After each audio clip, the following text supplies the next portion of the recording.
মুহতারাম হাজিরিন, মুসলিম,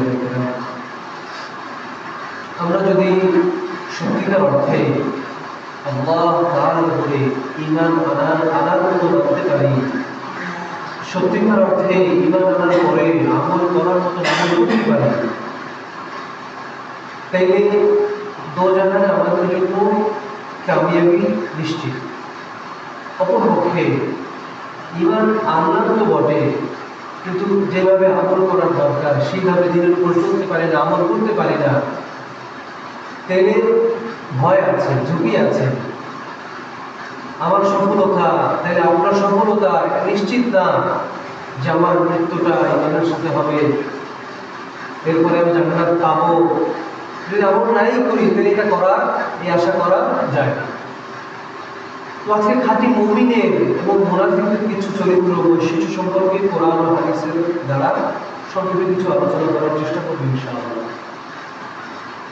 আল্লাহ রাব্বুল আলামিন সূরা বাকারার মধ্যে ইরশাদ করেন একটা আয়াতে, উলাইকা আলা হুদাম মির রাব্বিহিম ওয়া উলাইকা হুমুল মুফলিহুন।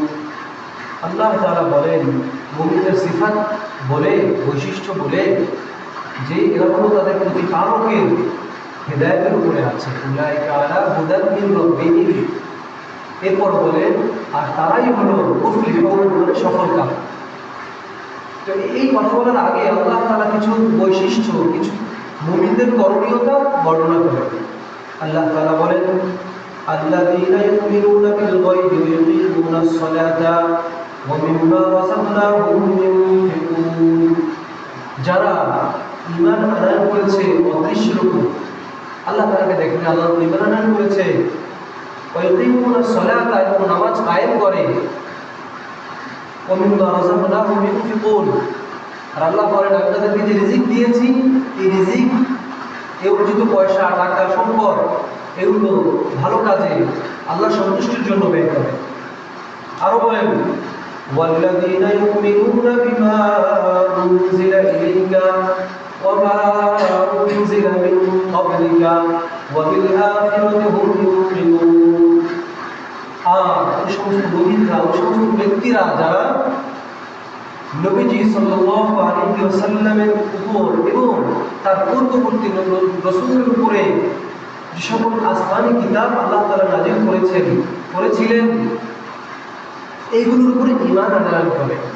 ঈমানের ভিত্তি, ঈমানের মানদণ্ডের মধ্যে এটাও যে সমস্ত নবীদের উপর বিশ্বাস আনয়ন করা। এরপরে ওয়াল আখিরাতি হুম ইউকিনুন, যে আমাদের নবীজি সাল্লাল্লাহু আলাইহি ওয়াসাল্লামের উপর আল্লাহ তাআলা যে কোরআন নাযিল করেছেন, এর আগে যত রাসূলদের উপরে আসমানি কিতাব নাযিল করেছেন, এইগুলোর উপরে বিশ্বাস স্থাপন করা। এরপরে ওয়াল আখিরাতি হুম ইউকিনুন, আর পরকালের উপর বিশ্বাস স্থাপন করা, যে মৃত্যুবরণ করার পরে আপনার হিসাব নিকাশ হবে, জান্নাত জাহান্নাম আছে। তো মোটামুটি একটা সিফাত বলা হলো, যারা আল্লাহ তাআলার উপর বিশ্বাস স্থাপন করে, অদৃশ্যের উপর নামাজ কায়েম করে, আর আমাদের নবী এবং পূর্ববর্তী সকল রাসূলদের উপর যে আল্লাহ তাআলা কিতাব অবতীর্ণ করেছেন, এইগুলোর উপর বিশ্বাস স্থাপন করে এবং পরকালের উপর বিশ্বাস করে, তাদেরকে আমরা বলেছেন আল্লাহ তাআলা উলাইকা আলা হুদাম মির রাব্বিহিম, ওই সমস্ত মুমিনরা, ওই সমস্ত ব্যক্তিরা তাদের প্রতিপালকের দেয়া হেদায়েতের উপর তারা আছে এবং তারাই হলো সফলকাম। এরপরে আল্লাহ তাআলা বলেন, সিবগাতাল্লাহ ওয়া মান আহসানু মিনাল্লাহি সিবগাতান। আল্লাহ তাআলা বলেন, তোমরা আল্লাহর রঙে রঙিন হয়ে যাও, অর্থাৎ আল্লাহ তাআলার যে দ্বীন, এই দ্বীনের রঙে রঙিন হয়ে যাওয়ার কথা বলা হয়েছে। কোনো মানুষ যদি কোনো ধর্মে বিশ্বাস করে, তার মধ্যে তার চলা বলা, ওঠা বসা, তার দেহে পোশাক পরিচ্ছদে এটার প্রকাশ পাওয়া যায়।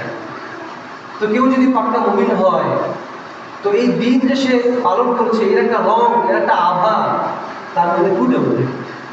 তার কথাবার্তা, তার চালচলন, তার পোশাক পরিচ্ছদ। এবং মুমিনদের তো দিনে 5 বার আল্লাহ তাআলার দরবারে এসে হাজিরা দিতে হয়, তো সেই সব জায়গাতে সে কোথাও কমই করে না। এই জন্য আল্লাহ বলেছেন যে আল্লাহর দ্বীনের রঙে রঙিন হয়ে যাও। আর ওয়া মান আহসানু মিনাল্লাহি সিবগাতান, আর আল্লাহ তাআলার চেয়ে আপনার এই সিফাতুন যে রং, দিনের রঙে রঙিন করার মতো আর কি আছে, উত্তম কি আছে? এরপর বলা হয়েছে ওয়ানাহনু লাহু আবিদুন, আর আমরা তো হলাম আল্লাহ তাআলারই গোলাম, আল্লাহ তাআলারই আবদ বান্দা।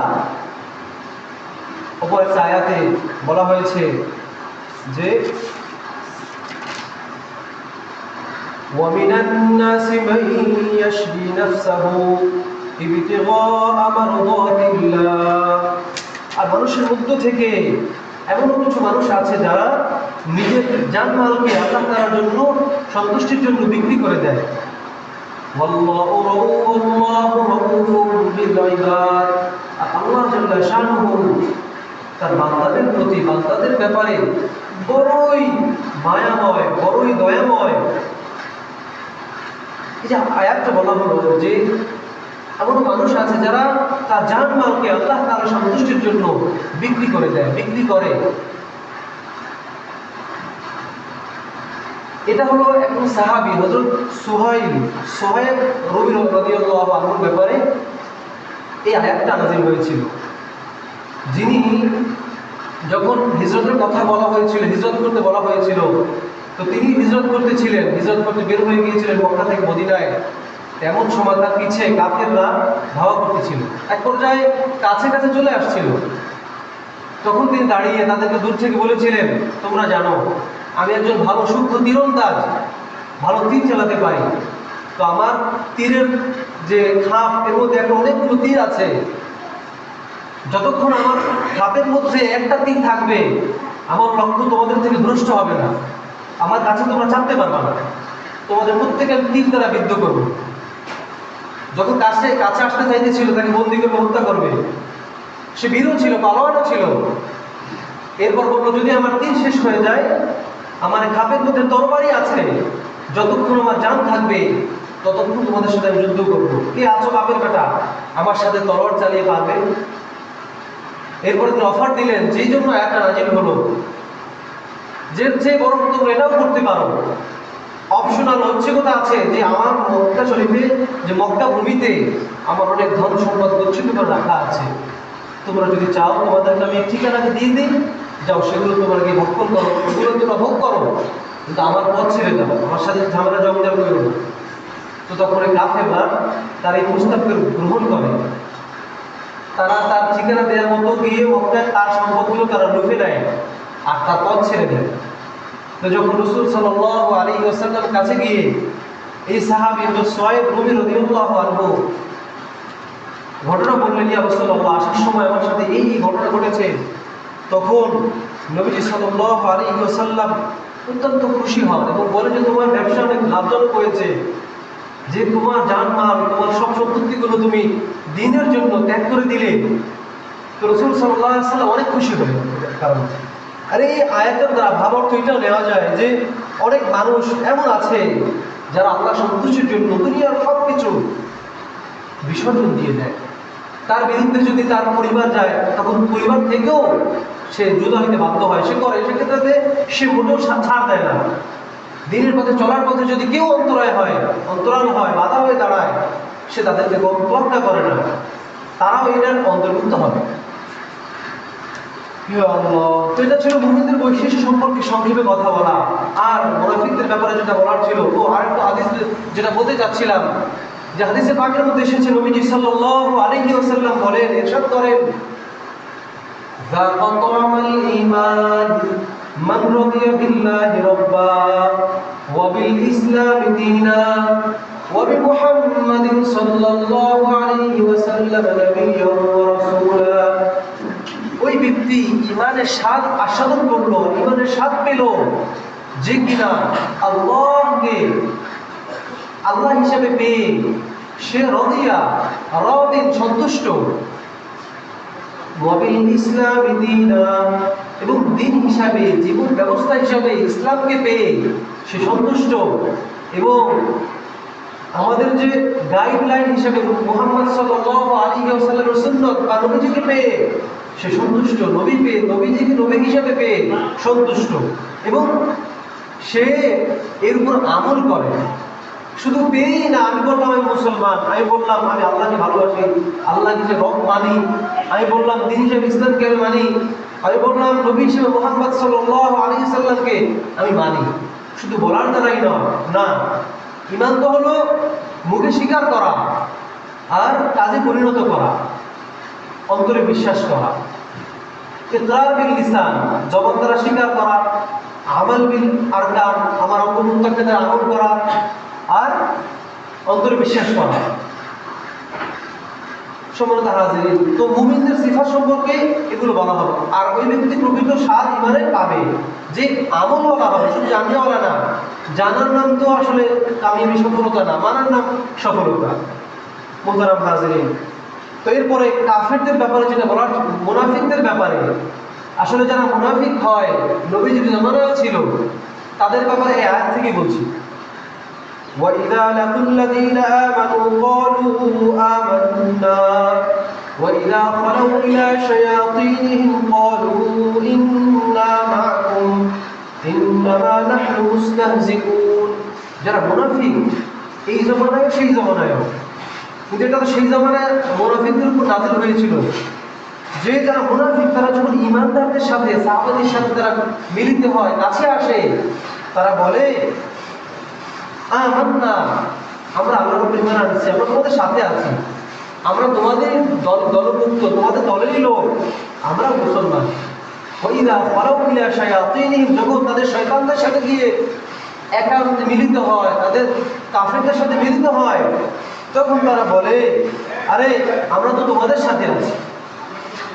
ইন্নামা নাহনু মুস্তাহজিউন, আরে আমরা তো আসলে ওই যে মুমিন সাহাবী ওদের সাথে ফাইজলামি করি, ঠাট্টা করি।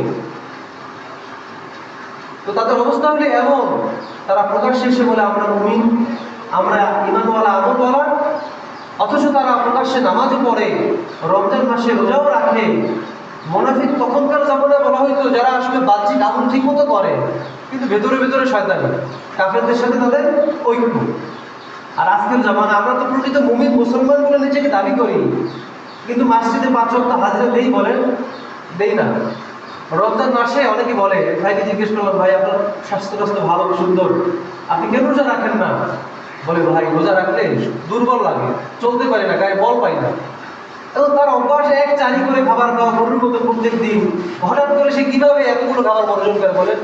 তাইলে তো সে হঠাৎ করে অসুস্থ হবে বা দুর্বল লাগবে। কিন্তু এরপরেও স্বাস্থ্যবান লোকেরা কি নামাজ রোজা রাখে না? বলেন রাখে তো। চেষ্টা করলেই, ধৈর্য ধরলেই 1 দিন 2 দিন 3 দিন শরীর সয়ে যায়, এক পর্যায়ে শরীর ওটাকে মানিয়ে নেয়। মুহতারাম নাযিরিন, এজন্য এই ধরনের সিফাত, এই ধরনের কবাহাত, খারাপ বৈশিষ্ট্য আমাদের মধ্যে থাকা না চাই, আমাদের মধ্যে থেকে এগুলো বর্জন করা চাই।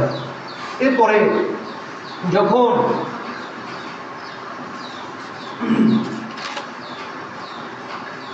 অন্য জায়গায় বলা হয়েছে যে যারা মুনাফিক হয়, মুনাফিকদের বৈশিষ্ট্য সম্পর্কে এখন বলবো। এর আগে যেহেতু মুমিনদের সম্পর্কে বলা হয়েছিল, আল্লাহ তাআলা বলেন فَإِذَا رَكِبُوا فِي الْفُلْكِ دَعَوُا اللَّهَ مُخْلِصِينَ لَهُ الدِّينَ فَلَمَّا نَجَّاهُمْ إِلَى الْبَرِّ إِذَا هُمْ يُشْرِكُونَ। আয়াতে বলা হয়েছে যখন মুনাফিকরা বিপদে পড়ে, অর্থাৎ উদাহরণ দেওয়া হয়েছে যে পানি পথে, যখন সমুদ্র পথে তারা জাহাজে সাওয়ার হয় বা নদীতে চলতেছে, খুব ঢেউ হয়, অনেক ভয় পায়, তখন তারা আল্লাহ তাআলার কাছে একেবারে একনিষ্ঠ হয়ে দোয়া করে, আল্লাহ আমাকে বাঁচান, এইবারের মতন বাঁচায় দেন আল্লাহ, আমি একেবারে ভালো হয়ে গেছি, ভালো হয়ে যাবো, ফেরেশতা হয়ে যাবো, পুরোপুরি দিন মানবো, আমল করবো, নামাজ পড়বো, রোজা রাখবো। যখন আল্লাহ তাআলা তাদেরকে ফালাম্মা নাজ্জাহুম ইলাল বাররি, অর্থাৎ সমুদ্রে যে তুফান দেওয়া হলো, অর্থাৎ যখন সে আবার ঘুরে গিয়ে ফেরে, এখন তো আর ঢেউ নাই, এখন তো আর ভয় নাই, জাহাজ ডুবে মরার ভয় নাই, এখন আর আল্লাহরে বলে নাই, আল্লাহকে ভুলে গেছে, আমল করতে ভুলে গেছে, তখন তারা মুখ ফিরিয়ে নেয়। ইদা হুম ইউশরিকুন, তখন তারা আবার আল্লাহ তাআলার সাথে শরীক করতে শুরু করে, আল্লাহ তাআলার নাফরমানি করতে শুরু করে। এগুলো হলো মুমিনের, মুনাফিকদের সিফাত, বৈশিষ্ট্য, যে যখন বিপদে পড়ে আল্লাহ তাআলাকে খুব ডাকে, আল্লাহ আমি এই জন্যই ভালো হয়ে যাবো, আপনি আমাকে এইবার বাঁচায় দেন, এইবার আমার সমস্যাটা দূর করে দেন।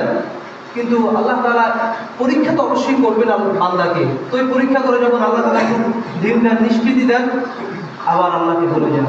আমাদের অবস্থা হলো এই, যাদের মধ্যে এরকম সিফাত আছে তারা হলো মুনাফিক। আর এই অবস্থায় যদি মারা যায় তাহলে অবস্থা খুবই ভয়াবহ। অন্য জায়গায় বলা হয়েছে وَمِنَ النَّاسِ مَن يَعْبُدُ اللَّهَ عَلَى حَرْفٍ فَإِنْ أَصَابَهُ خَيْرٌ اطْمَأَنَّ بِهِ وَإِنْ أَصَابَتْهُ فِتْنَةٌ انقَلَبَ عَلَى وَجْهِهِ خَسِرَ الدُّنْيَا وَالْآخِرَةَ ذَلِكَ هُوَ الْخُسْرَانُ الْمُبِينُ। আল্লাহ তাআলা সূরা হাজ্জের মধ্যে বলেন যে মানুষের মধ্যে এমন কিছু মানুষ আছে যারা আল্লাহ তাআলাকে প্রান্তিকভাবে ইবাদত করে। মানে যেটা বললাম একটু আগে, যে সুখ পাইছে, আল্লাহর মানে খুব ভালোবাসে, আমল করে, নেক কাজ করে, সমস্যায় পড়ছে তখন আর আল্লাহ তাআলাকে আমলের উপর সে আর নাই। সেটা পরে বলা হবে ফাইন আসাবাহু খায়রুন, যখন তাকে কল্যাণ পেয়ে বসে সে, তাহলে ইতমান্না বিহি, এর দ্বারা সে খুব সন্তুষ্ট হয়, খুশি হয়। ওয়াইন আসাবাতহু ফিতনাতুন, আর তাকে যদি কোনো পরীক্ষায় পেয়ে বসে, ইনকালাবা আলা ওয়াজহিহি, সে তার মুখ ফিরিয়ে নেয়, মুখ ঘুরিয়ে চলে যায়। খাসিরাত দুনিয়া ওয়াল আখিরা, এরকম ভাবে বিপদে পড়ে আল্লাহ তাআলাকে ভুলে যায় যদি, তো নেক আমল ছেড়ে দেয়, তাইলে এরা খাসিরাত দুনিয়া ওয়াল আখিরা, দুনিয়া এবং আখিরাতে তারা ক্ষতিগ্রস্ত। দুনিয়া এবং আখিরাতে তারা একেবারেই ক্ষতিগ্রস্ত। যালিকা হুয়াল খুসরানুল মুবিন, এটা একটা স্পষ্ট ক্ষতি, এটা স্পষ্ট ভ্রান্তি, তাদের জন্য ওটা ক্ষতির কারণ, লোকসানের কারণ। এজন্য ভাই, যে কথাগুলো বলা হলো মুমিনদের সম্পর্কে, এরপর মুনাফিকদের বদ আমল, মুনাফিকদের খারাপ বৈশিষ্ট্য সম্পর্কে, আল্লাহ তাআলা আমাদের সবাইকে এগুলি বোঝার, আমল করার তৌফিক দান করেন বলে আমিন। ওয়া আখিরু দাওয়ানা আলহামদুলিল্লাহি রাব্বিল আলামিন। যারা কবলা জমা করেছেন তাদের কাছে